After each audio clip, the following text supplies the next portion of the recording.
Hello, everyone, and welcome to the Pete Bercich Minnesota Vikings postgame show. I'm Tom Moore from VikeFans.com, and joining me from U.S. Bank Stadium is Vikings radio color analyst Pete Bercich. I got to tell you, Pete, a few weeks ago the Vikings had just lost a home game to the Lions, and things seemed like code red for the fans. But with this 24-16 win today against the Ravens, the Vikings are not only in first place in the NFC North, they actually have a one-game lead with the Packers losing again today and appear to be one of the top teams in the NFC. What was your take on the team that you saw today against the Ravens? Well, you look at playing the Ravens, who are, really beat up, and that seems like it's been kind of the theme this year. It's not timing accounts for so much, and we play a lot of teams that are nicked up, and maybe that's just the league. But the Ravens down quite a few starters, but you can't. So you can't really beat the Ravens and the Browns by enough to make anybody happy. So you just want to get out of these next couple games with victories, and they did so today. The Vikings are now 24-3 when scoring 21 or more points on offense. That trend continues. The defense played they were fantastic today. They did not allow Baltimore much in the way of momentum until really right at the end of the game. So a very, very solid effort by that group. And you talk about that on offense. It was just an efficient game for the team. Nothing splashy, but that splash was shown by that Viking defense, and they did not allow, as you indicated, a red zone play until the Ravens got down there, beyond the 20 with 68 seconds to go. And as a former defensive coach, Pete, you must have loved that, especially the play of Anthony Barr today. Yeah, they did. I mean, Anthony Barr was all over the place. He was very active. Everson Griffin gets 2 sacks. So, that's 8 games in a row that he's had multiple sacks or just a sack in that many games. He's chasing down Dwight Freeney, who had 8, he had 8 straight, and back in 2009, that was the last player to do that. But Baltimore, when you got guys like Griff Whalen out there at wide receiver, you signed 48 hours ago, and he's playing almost the entire game, they're hurting. But they didn't let up. They didn't let down. They kept their foot on the throttle. Terrence Newman did a lot of really good things underneath. So he would kind of be operating off the radar. But Linval Joseph continues to play just outstanding up front. That's why the other teams can't get any type of running game going. Outside of a few missed tackles, I mean, that's it. And when the Ravens ended up, I think, with 208 yards of total offense. And when you hold another NFL team to 200 yards or around 200 yards of offense, I mean, that's amazing. So it was a dominating performance, I believe, by the defense right up till the end. And offensively, it was great to see Latavius Murray get 100 yards and Jerick McKinnon continue. So we're getting those explosive runs that we were worried about losing with Dalvin Cook's injury from McKinnon and Murray in different spots and at different times. So as long as that trend continues, things are looking great for this club. It's funny you talk about that defense frustrated the Ravens all day long. They had obviously a lot of replacements, especially at the receiver position. I tell you, it was almost funny to watch it. As a fan, to see Chris Moore catch the touchdown, knowing that the time expired on the clock. He celebrated like he just won the Miss America pageant. So that shows you how frustrating that defense was. Yeah, no, you're absolutely right, and they. They worked all day to get one, and then they finally got one at the end. So they all count. Doesn't matter if it's, the end of the game and no one's really paying attention and the stands are empty. They all still count. So that's a good – I mean, that there alone is a reason to celebrate, so I can't blame them. Sure. You're still waiting for your first score, aren't you? Oh, yeah. I'll be waiting probably the rest of my life, but that's all right. Hey, you can always talk about the high school days, right? Yeah, or the college days now. There you go. There you go. Well, listen, one of the things that was alarming to fans, that was a little bit sketchy early on, was those roughing the passer calls early. And, one of the things that social media lit up on was why don't these guys just wrap their arms around they won't have any problem with this. But, Pete, you've seen this as a defensive player. Tell the fans at home that these guys don't have enough time to think about hitting somebody purposely, with a headshot and taking them out. Yeah, I agree with you on that, and a vast majority of the time that is the case. I mean, Sendejo's hit on Wallace. Wallace was on his way down. There's really not much else that he can do, and I didn't even see the flag get thrown at all. In fact, I don't think anybody in the booth saw the flag itself, and And it makes you wonder if it wasn't the hit, it was what happened because of the hit. Wallace's helmet comes off, and he's laying there on the ground, and the fumble. I mean, those things are I believe, what pulled that flag out. And then later, when Tom Johnson got his, he was actually tripped up and was falling down, and he hit Flacco in the leg with his arm, with his forearm, not even with his shoulder or body. And they call a penalty on that, and that's about all the Ravens had as far as offense went in the first half. So. You unfortunately, the referees in a game like this can make a big difference, but a couple calls that you disagree with, and you just have to kind of move on. I mean, player safety is a huge point of emphasis, and they're going to continue to err on that side. Yeah, and as I said, when I played in college, I was fortunate if I ever got a tackle to begin with, so I was just grasping for air to make sure the guy didn't embarrass me on film. I mean, you just don't have the time to think about, let me hit him in the head. No, you really don't. I mean, it's you don't. And the malicious hits and those things, you know it when you see it. Usually it's when a receiver goes up for a ball, he's already on his way down and then gets hit. I mean, or when a defender does have time to avoid a hit like that. But in that case, it wasn't like that, and it's just unfortunate that it happened. And then Wilson Day, he'll get fined for it. I mean, who knows? It's something that in this day and age of the league, we're just going to have to deal with week to week. Okay, now we talked about sportsmanship, but let's be honest, Pete. When you were playing, there had to be at least one guy you wanted to hit like that. Am I right? Oh, we could. I mean, we used to hit. Yeah, I mean that. It's if you have a few minutes, go back and watch a Lawrence Taylor highlight film, and then tell me that hit on Anthony Barr was a bad one.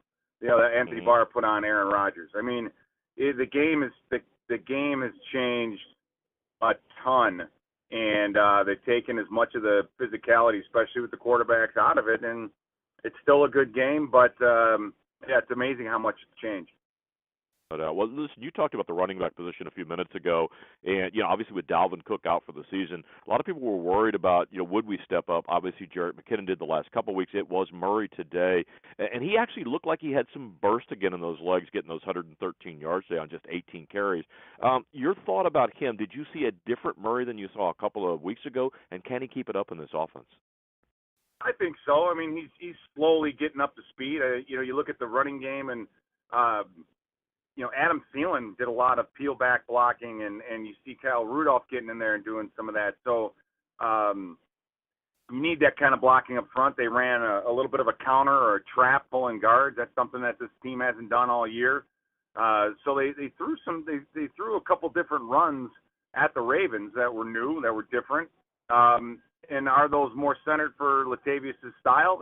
Probably. And he saw the results, but he's looking a lot better. He was still an ankle tackle away from breaking another big play today, and he missed a hole on one of the counters. He just ran up he really ran the wrong way, so he left some yardage on the table despite having a very good day. But it may take two guys to fill the void of one Dalvin Cook, but they're getting it. They're getting the big plays, and that's the one thing this team on offense did not have last year. They had zero in the way of a running game.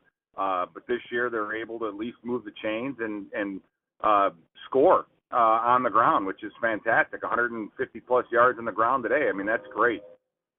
Yeah, and better than that is, unlike last year, if an injury happens, if a lineman goes down, there is, in fact, somebody to plug in there who really doesn't leave much of a gap. And today the Vikings lost a couple more offensive linemen, but rookie Danny Isadora came in, and it really didn't look like the moment was too big for him in the NFL. He made a key block on Murray's 35-yard run to open that second half. What were your impressions of Isadora today?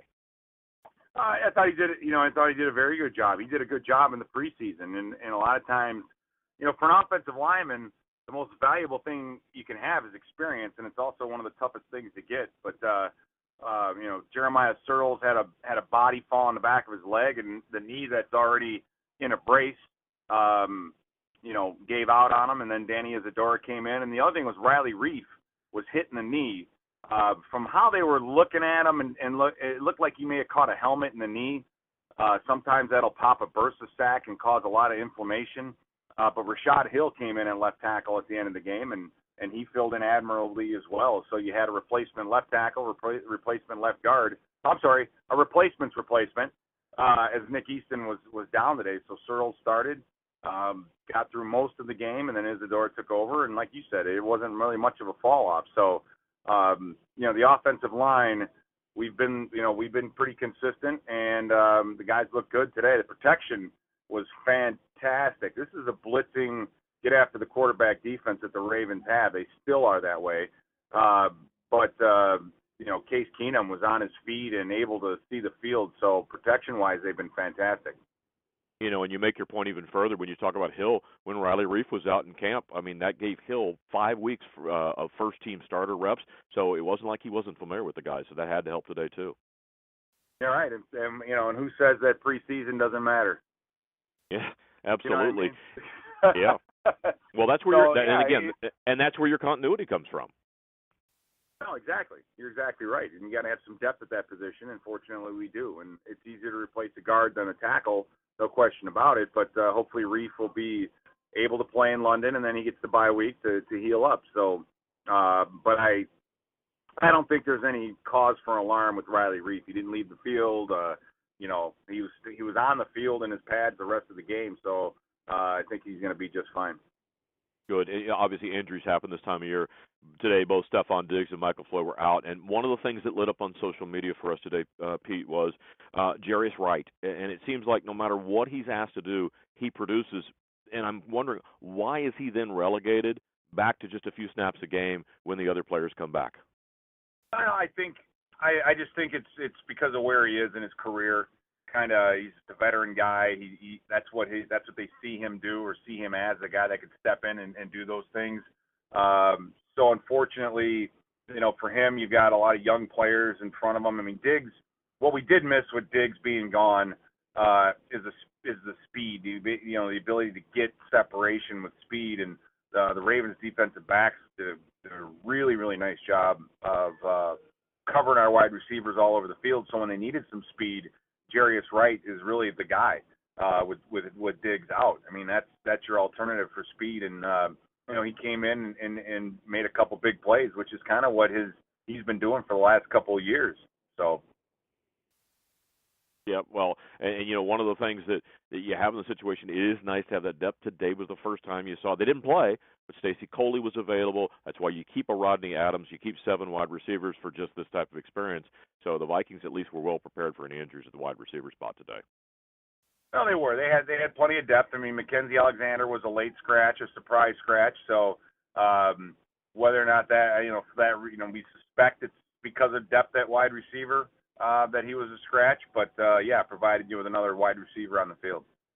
Now, I'm about to make a linebacker talk about a kicker, so I apologize in advance. But, Kai Forbath had a great day with 6 field goals, but he again missed an extra point. We don't want to overemphasize it because, again, it was a terrific day, big part of the win. But he's a bit like Shaquille O'Neal in basketball, who could make any shot but missed his free throws. And I'm wondering, from your experience as a coach, what is that mental block for kickers? Who knows? I have no idea.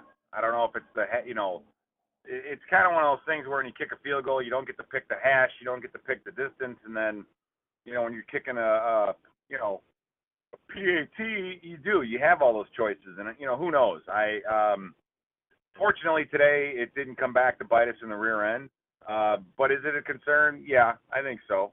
I don't know. I mean, that's the thing with kicking. It's one of those things where you rarely get a chance to notice it, except for games like this or when things go awry and you miss. And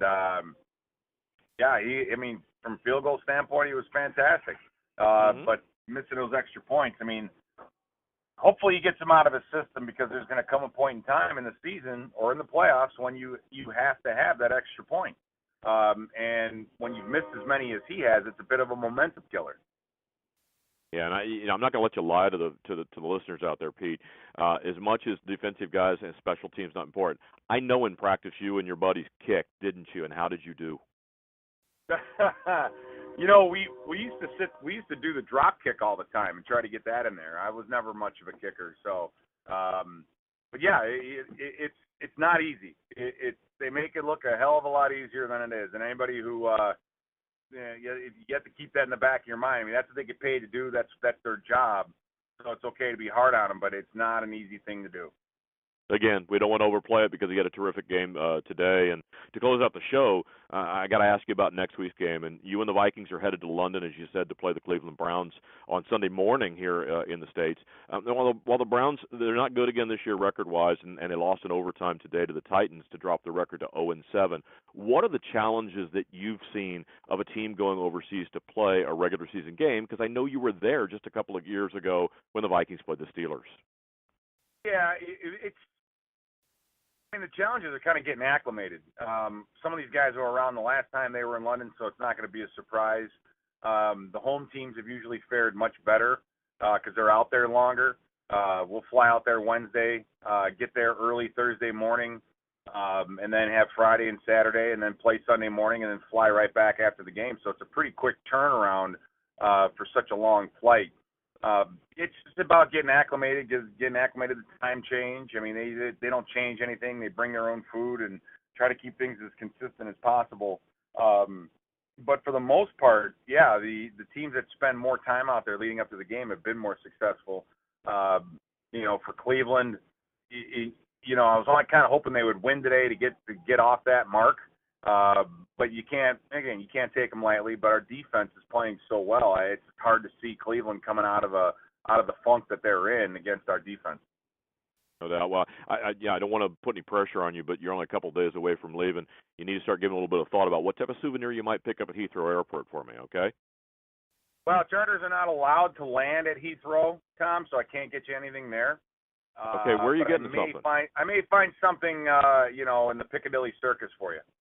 I like it. I like what I'm hearing. Well, that wraps up our postgame show today, where the Minnesota Vikings improved their record to 5-2 and took over sole possession of the NFC North lead with a dominating 24-16 win over the Baltimore Ravens. And don't forget to give Pete your thoughts on this postgame analysis on Twitter, and he'll interact with you. You can find Pete on Twitter at Pete Bercich or at VikFans.com. So until next week when the Vikings play the Cleveland Browns in London, for Pete Bercich, I'm Tom Moore. So long, everyone.